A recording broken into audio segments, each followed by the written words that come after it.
নমস্কার বন্ধুরা, ডক্টর কানেক্টে আপনাদের সকলকে স্বাগত।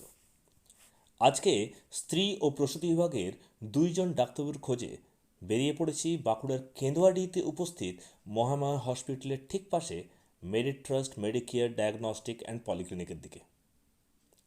আজকের এই ভিডিওটিতে আপনাদের এই দুইজন ডাক্তারবাবুর সম্পর্কে সমস্ত তথ্য দেব। ওনাদের কাছে আপনারা কীভাবে নাম লেখাবেন, ওনারা কবে কবে বসেন, ওনাদের ফিস কত, আর এই পলিক্লিনিকে আপনারা কীভাবে পৌঁছবেন, এই সমস্ত তথ্য জানার জন্য এই ভিডিওটি শেষ পর্যন্ত দেখার অনুরোধ রইল। আজকের প্রথম ডাক্তারবাবু হলেন আপনাদের অনেকের পরিচিত স্বনামধন্য গাইনোকোলজিস্ট ডক্টর দেবজ্যোতি সাঁতরা। রোগী দেখার সময় হলো সপ্তাহের প্রত্যেক রবিবার সকাল 11:30 থেকে। ফিজ 550 টাকা। স্ক্রিনে দেওয়া মোবাইল নম্বরে ফোন করে অথবা এই পলিক্লিনিকে গিয়েও আপনারা আপনাদের নাম নথিভুক্ত করতে পারেন। বলে রাখি, নাম লেখানোর সময় কোনো রকম অ্যাডভান্স ফিজ নেওয়া হয় না। আজকের আরও একজন ডাক্তারবাবুর নাম ডক্টর অমরনাথ দে। রোগী দেখার সময় সপ্তাহের প্রতি সোম, মঙ্গল ও বৃহস্পতিবার সকাল 9টা থেকে। ফিজ 300 টাকা।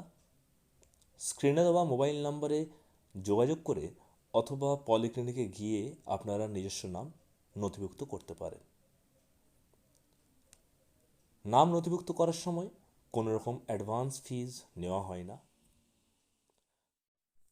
চলুন দেখে নেওয়া যাক এই মেডিট ট্রাস্ট মেডিকেয়ার ডায়াগনস্টিক অ্যান্ড পলিক্লিনিকে আপনারা পৌঁছবেন কী করে।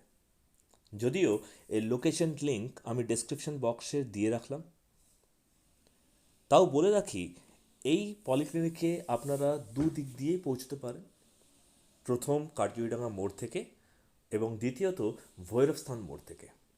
কার্জুইডাঙ্গা মোড় থেকে পায়ে হেঁটে 650 মিটার। কার্জুইডাঙ্গা মোড় থেকে আসার সময় আপনারা মহামায়া হসপিটাল পার করেই ঠিক রাস্তার বাঁ পাশে এই পলিক্লিনিককে আপনারা পেয়ে যাবেন। এবং যদি আপনারা ভৈরবস্থান মোড় থেকে আসেন তাহলে মোটামুটি 1.5 কিলোমিটার আসার পথে আপনারা এই পলিক্লিনিককে রাস্তার ঠিক ডান পাশে দেখতে পাবেন। আশা করি আমার দেওয়া এই তথ্যগুলি আপনাদের সকলের কাজে লাগবে। ভিডিওটি ভালো লেগে থাকলে লাইক এবং শেয়ার অবশ্যই করবেন। সকলে ভালো থাকবেন, সুস্থ থাকবেন। অনেক ধন্যবাদ। নমস্কার।